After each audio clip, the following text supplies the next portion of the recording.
Nanda, of course, and you were there.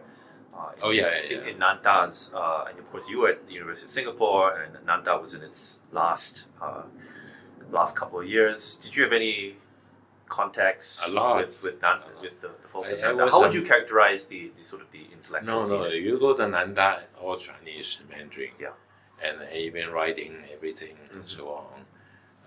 The road signs, everything is Chinese. Yes, is not different from Taiwan, yeah. Yeah, in a way. And I have some friends, people who know who were there. Mm-hmm.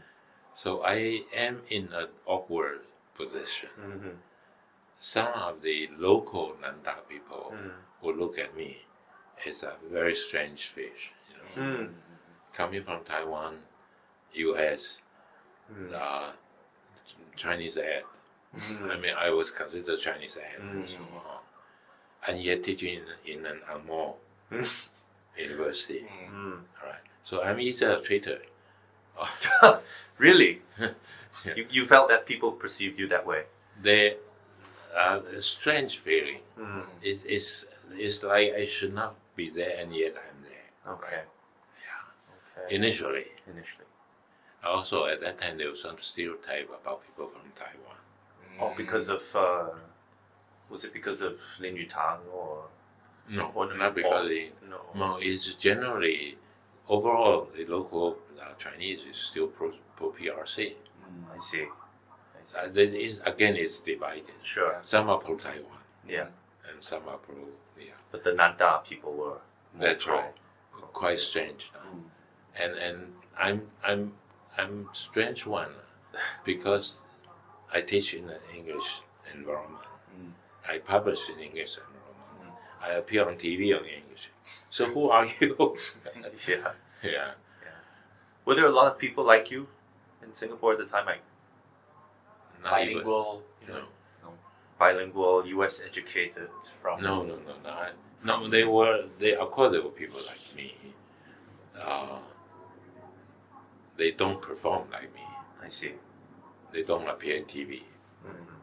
I write in Chinese paper, and I joined panel discussion, TV forums, and so on. Yeah. So I'll come to think of that, since you asked, I can't say I'm the only one, but I'm among the few.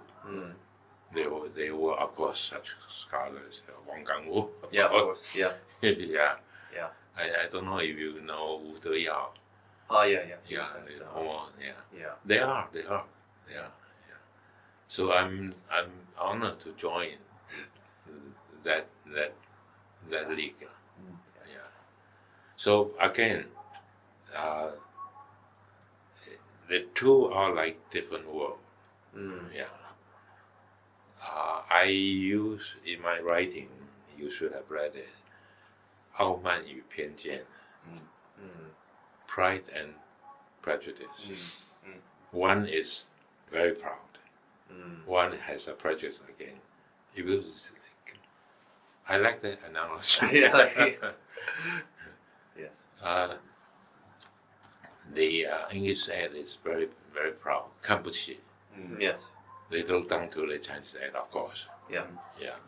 And this was even before Speak Mandarin campaign. Before Speak Mandarin, right? Oh yeah. So this predates. No, it's very sad, as I said, to the extent that you don't speak on that campus in Bukit Timah, and you speak English with her. How sad can that be? And to me, it's totally new, because even in U.S., it's so environment. You need to speak Chinese. You speak Chinese. Yeah. You English. There's no inhibition. Yeah. But here, it's new to me. This is totally new to me. And then later on, I must be the one who speak louder. I don't care. You have a visitor from Nanda and so on, I will speak in Mandarin, and I don't care. And if anyone criticize, sometimes I will say that I can speak English and write English as well as you do, but you cannot do Chinese. Yeah. So why are you? Well, there's nothing for you to be proud of. If there's anything, I should be proud of. Yeah. So but that is beginning to shift a little bit. Then join campus, then one university. Yeah. So the whole process, I went through the whole process. How would you? I mean, I know we can move on to start talking about Singapore's language policies in a moment, but of course, what was your experience of the merger between? Seeing as you mentioned it, what was your experience of the merger between Nanyang and the University of We Singapore? talk about merger, but actually it's absorbing. Absorbing, yeah. And I would say very sad. All those from Nanyang, with a few who can manage to lecture in English. Nonetheless, the policy is that they will join, they will merge. But in practice, not much they can do. Very few manage to overcome the language barrier. Right. But even when they do that, they'll discriminate against the students and the colleagues and so on. Very, very sad. I find it's extremely unfair. And there are those who are qualified in the sense of course they qualify in the Chinese writing or even published in English, but speaking is always a struggle. Some will put as a library, put a corner in the library. To do what? Whatever you want to do. Because you need it's merger, so you keep your job. And people will stay on for 1-2 years and they left. How much can you work? It's not a pleasant environment at all. Yeah. And one can only imagine how it was like for the Nanyang. The percentage who survive and do well, there are some, not many. I see. Yeah. Very sad. But that's the whole story about the Chinese educated in Singapore in general.